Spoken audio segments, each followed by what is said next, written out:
somebody says, oh, cluster development is 4 FSI, it put most. They're stupid. They don't realize that a standalone building of 1,000 square meters creates more waste than a 4,000 square meter plot under cluster development. So these are actually common senses which people sometimes don't highlight. So the city is going to benefit by higher FSI, lower premiums and a more sustainable development because the resources on the planet are getting reduced. See, when we go for redevelopment, what is the minimum area that we can expect additional that we will get in redevelopment? So in any other scheme, it can be minimum 35%. Average they can expect.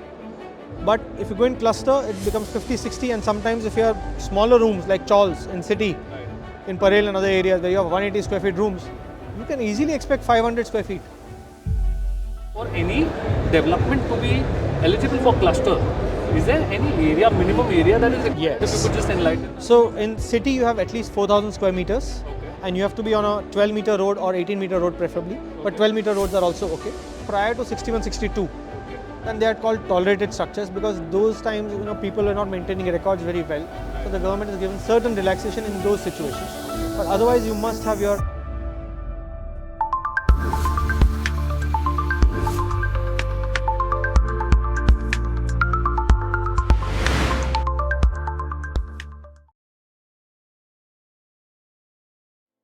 A very good afternoon everyone. Here with me I have Mr. Milind Changani, who is a partner in CY Corp and Secretary at PEATA India. Thank you.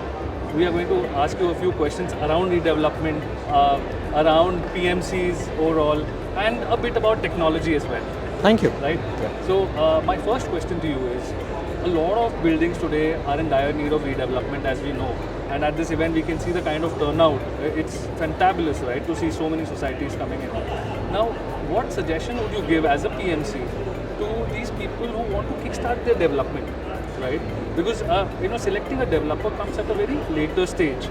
The first step is something that people get stuck at, right? True. So if you could guide us as to what can one do to take that first step towards redevelopment. So I think the most important step for them is to first give an ad in the paper for a project management consultant. Okay. And some societies make a mistake that they want a deposit from the consultant, which should be avoided because then if a consultant is good, you have to evaluate him on the basis of his experience. Right. Now, once you've given the ad, invite as many consultants as possible. Okay. Call them to give a small presentation of what their background is, how many projects have they done. It's very important to not to be theoretical.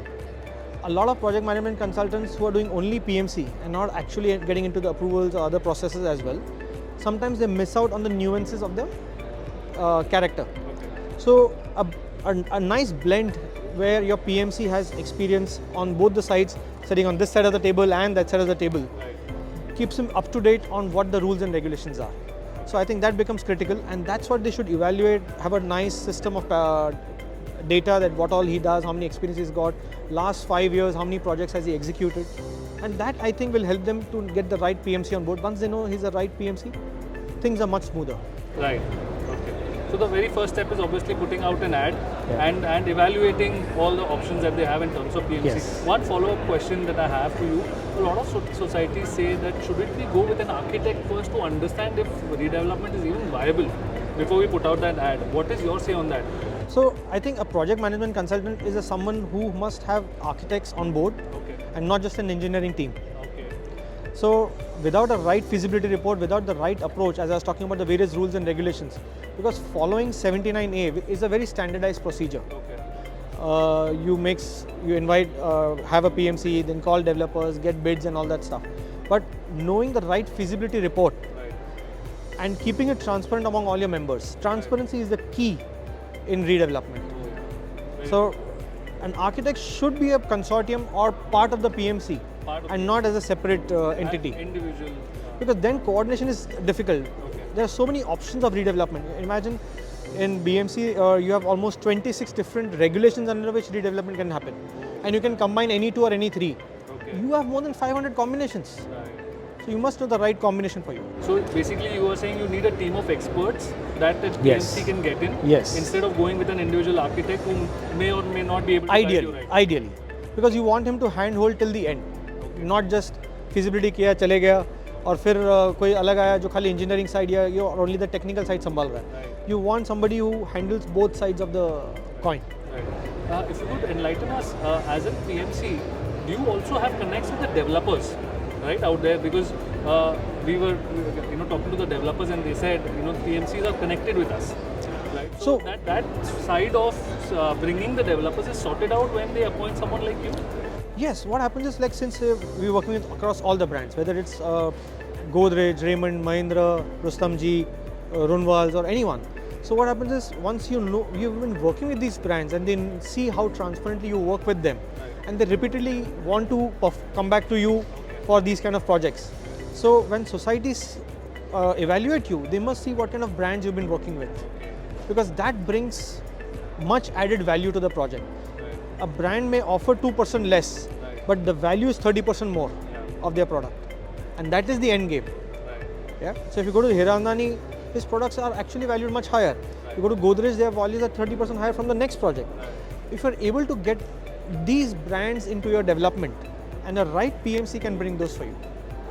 So as a PMC, basically you can get these brands on board. Yes, of course. And also guide them, because a lot of societies fall for tricks like some extra area or some extra amenities, and then they eventually get stuck in a project which never takes off. So I think today's session in the morning, where Baman and Sandeep Jaiswal sir both mentioned that you have to find the right mix. You don't have to go for the highest offer, or even Dominic mentioned, you have to go for the best offer. Right. And the best offer, a PMC should be able to guide you. What are the financial backgrounds? Right. What are the amenities? What is the product? What is the area? And finally, what is the finishing that is going to give you? A right finished product is like having an LV jacket on you, right? I mean, that values are 10x. Yeah. Doesn't matter who's giving you 1% more. Right. So basically, don't look at the paper, look at actually what they can build for you. Yes, see the last project, how well they've finished. Okay. Because that's what speaks, nothing else. Right. Now, one more question that I have for you pertaining to redevelopment is, a lot of standalone towers today are in dire need of redevelopment. They are dilapidated, and but they also have a lot of such structures around them. So, what advice would you give them? Should they go for an independent redevelopment, or are they better off with a cluster redevelopment? I'm a strong advocate of cluster development for a couple of reasons. One, the moment you go for cluster development, commercially the offer doubles. So if you're going for single standalone building, the average offers in a mid area would be 25-26%. Okay.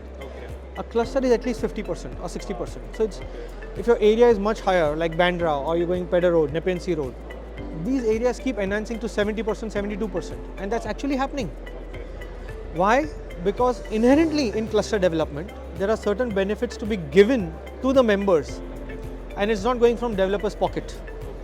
Whereas in standalone building, the only thing left with them is 35% fungible, and in that also people offer 25% to 26%, sometimes 35%. Right. And that comes at a cost. The premiums are much higher in standalone building compared to a cluster development. Second, sustainability. In any cluster development project, because you have to take green approvals, you're bound to do a sustainable development. You have an STP, you have solar power, you have water saving measures, you have a best firefighting services. And these are what determines your health in the future.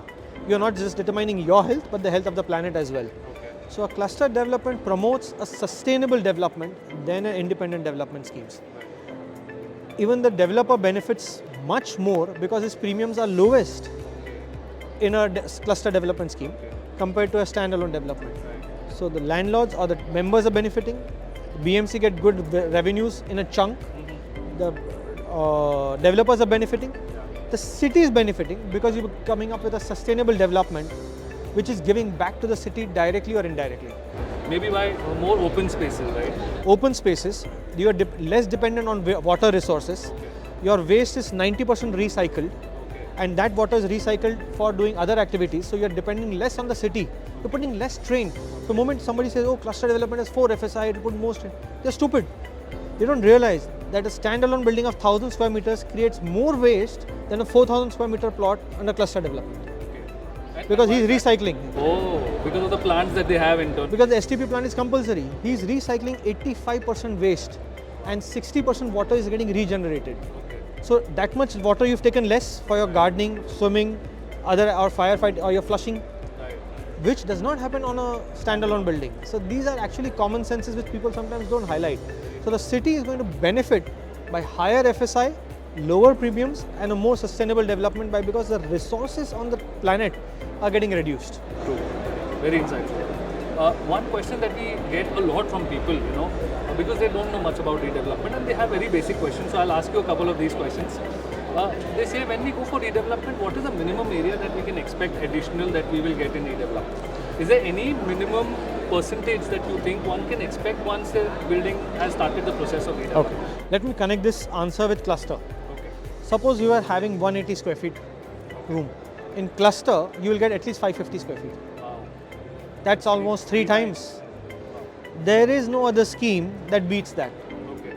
But yes, there is 20B, there is 3311, there are a lot of other schemes, but nothing beats cluster development. So in any other scheme, it can be minimum 35%, average they can expect. But if you go in cluster, it becomes 50, 60, and sometimes if you have smaller rooms like Chawls in city, Right. in Parel and other areas where you have 180 square feet rooms, you can easily expect 500 square feet. Wow. That's a massive increase in the... Imagine the value you are adding to your family for next 60 years. It's an asset. It's an that asset goes you've built. on. True. So one more question that I have is, for any development to be eligible for cluster, is there any area, minimum area that is required? Yes. If you could just enlighten us. So in city you have at least 4,000 square meters. Okay. And you have to be on a 12 meter road or 18 meter road preferably. But 12 meter roads are also okay.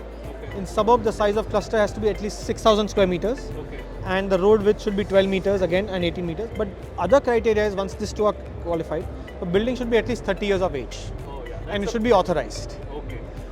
If you match these three criteria, you can go in for cluster development. And you can actually bring people together. Yeah. So when you say authorized, are you saying that they should have OC?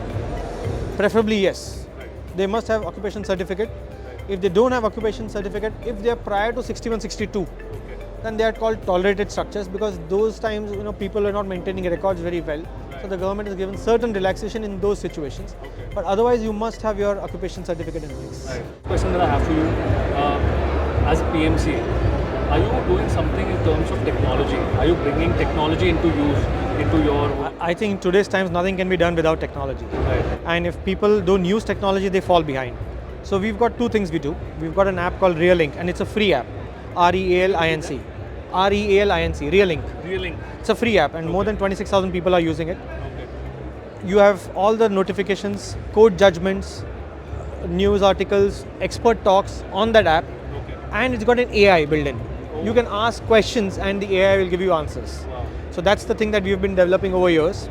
The second thing we do is, as a PMC, every time we do a project management consulting for a particular society, we develop a website for them. Okay. All the information that we think we do with the managing committee, the redevelopment committee, is all put up on that. All the information of the project is there. It's not a public viewing, Okay. but there's a login ID and password given to each and every member, Wow. and to developers who have bid for it.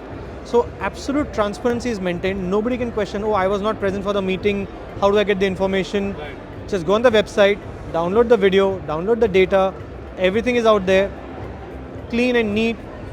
Moment you bring transparency, 90% of your problems are solved. True. Very true. So all of this are pertaining to redevelopment. The transparency that the technology that you've used is built to bring in transparency. Yes. And more insights. If there are any questions that people want to ask, they can always get their answers. Absolutely, absolutely. In fact, the AI, Realink has an AI. I would like everybody to use it. Right. It's a free software. It's a free app, available both on Google and App Store. So anyone can download it and Anyone they can just get their download it. answers. Absolutely. Oh wow, that's great. Just one last question that I have for you regarding redevelopment is about conveyance deed. How important is conveyance deed for a society, for them to have that clear before they start the process of redevelopment? Should they come to you first and then you will sort it out for them, or is it something that they have to sort out and then reach out to you? So what we do is, a project management consultant is not always a complete legal fraternity. Right. And a conveyance document is more related to the legal fraternity. Right. Ideally, they must have their conveyance document. If they don't have the title, how will they provide marketable title to the incoming sale tenements? Nobody wants to buy a flat which has litigation in place, right? So you may want to take all sorts of risks. We would never recommend it. We would always want societies to finish their conveyance, then go in for redevelopment. So if they want to start, the first thing that they have to look at is whether the title is clear or not, or the Correct, that they correct. are having their home. Great insight. Now, one thing about Mumbai is so much infrastructure development happening, so much redevelopment happening. in the next 10 years, I believe all of these infrastructure projects that are ongoing should be complete. Ideally, in the next few years, they will be. And there will be so much redevelopment happening around. How do you think Mumbai will look like? There are some people that say it may choke, right? What is your opinion on that? Well, I think development is happening faster than infrastructure development. But infrastructure development also is not that lagging behind. Now, for example, coastal road. The moment coastal roads come into play, the traffic on the Skyline highway is reduced to a certain extent. In fact, from a good extent. So, infrastructure development and improving public infrastructure like use of metros, monos, or more public infrastructure has to be put into the place by government, and that will have to pace up much more than what is being thought. We think this is enough, but I have certain doubts on whether it will be enough. But I'm sure the government is doing a fantastic job on that.